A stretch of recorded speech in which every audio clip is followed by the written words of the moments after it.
best players with the best fixtures. Yes, please, I'll have some of that.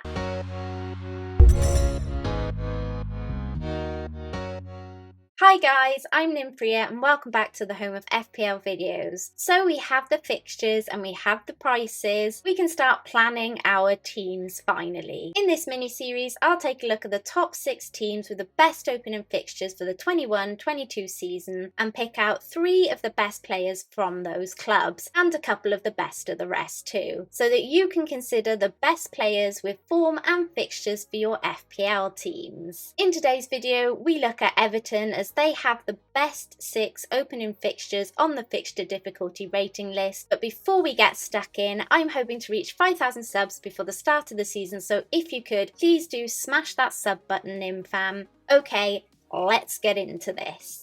Everton finished 10th in the Premier League last season with 18 wins, 15 losses and 5 draws, packing away 47 goals, 3 more than their previous season. They conceded 48 goals but managed 12 clean sheets, placing them 7th on the clean sheet list, but actually seen them sitting on the same amount of clean sheets as Spurs, Liverpool, Leeds, Brighton and Arsenal last season. They are often a team we look to for our FPL assets, and heading into this season the opening fixtures have fallen very well for them and will be wanting to do exactly that heading into this FPL season. That is because in their first 6 fixtures, Everton faced Southampton, Leeds, Brighton, Burnley, Aston Villa and Norwich, placing them top of the fixture difficulty rating for attacking threat, as they don't meet any of the traditional top 6 teams. They are also second on the fixture difficulty rating for defence, meaning we can also consider some of their defensive assets. With that in mind, here are my 3 top players from Everton to consider for your FPL teams going into the 21-22 season. Calvert-Lewin was one of my most owned players at one point last season. He got 16 goals and 6 assists, placing him 5th of the forwards last season with 165 points. At 8 million, he's had a bit of a price rise from last season, but is still classed in that mid-priced bracket. It's also worth noting that he did dip in form during spells of last season, but we all know that Calvert-Lewin is capable of placing away a goal or 2 when in front of the goal, and is extremely hard to look past him based on these opening fixtures. He's an in-form striker with great fixtures, you can't get better than that. I haven't placed him in my FPL first draft just yet because he's just that 0.5 more than I have to spend, but come the beginning of the season I may well be shoehorning him in. Richarlison isn't for everyone. There are many FPL managers who have a love-hate relationship with this particular player because he has purple patches, meaning he can go for a few matches, smashing it out of the park and then offer nothing for weeks, which is likely why he only came 14th of forwards with 123 points last season. He did get 7 goals and 6 assists, and with these fixtures he could fall in that purple patch section once again. It takes a brave FPL manager though to go there with Richarlison,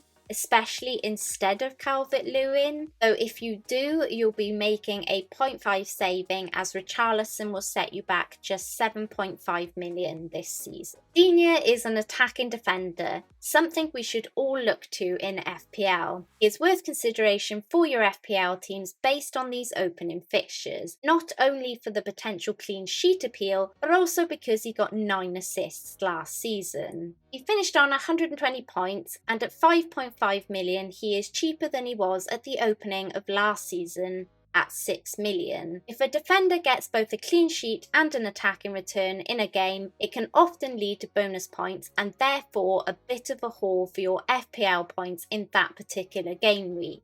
I'll imagine Digne will be highly owned at the start of the season, I'm sure, mostly because he seems to be a consistent starter in the Everton team, something that can't be said for a fair few of the Everton defensive assets, especially the wingers. Now, of course, with a couple of these players, they are in the Euros, and this could impact on their return for the start of the season, so we are going to have to keep our eyes open for that, but this is just my initial thoughts on the top 3 players from Everton. I know this is the top 3 players, but I thought I'd do a touch of the best of the rest for you guys in case you needed to consider somebody else because of price or the Euros or some other reason. So with that in mind, Michael Keane is a centre-back at Everton and played the majority of most games for Everton last season. Don't let his central defence tag bother you too much. He is capable of the odd attacking return with 3 goals and 1 assist last season and is 0.5 cheaper than Digne. With mixed minutes last season, Seamus Coleman had his fair play of injuries, but this right back did pick up an assist against Crystal Palace towards the end of last season, and maybe with more paired up minutes he could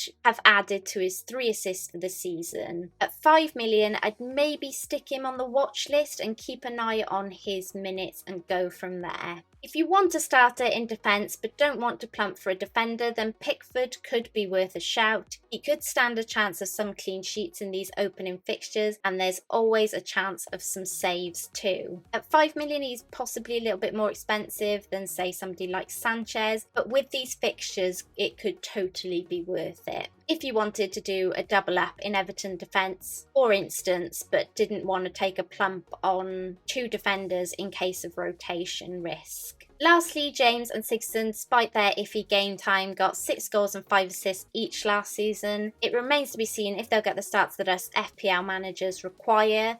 They both can be great attacking assets if they do, so they are definitely ones to watch as they often get placed on some of Everton's set pieces when on the pitch. It's going to be interesting to see how Everton line up next season, and then we can get a good grasp on who to put in our FPL teams. But my guess is we'll definitely have Everton assets in our team in the early part of this coming season. And that's it, you guys. Hope you've enjoyed the video. Let me know what you guys think in the comments below. Will you be going knees deep in Everton assets? And if so, who are you plumping for? Please check out my video sponsors, fancyfootballfix.com, and please, if you've enjoyed this content, don't forget to like, subscribe and hit that notification bell. Let's try and reach that 5k before August. Until next time, Nymfria out.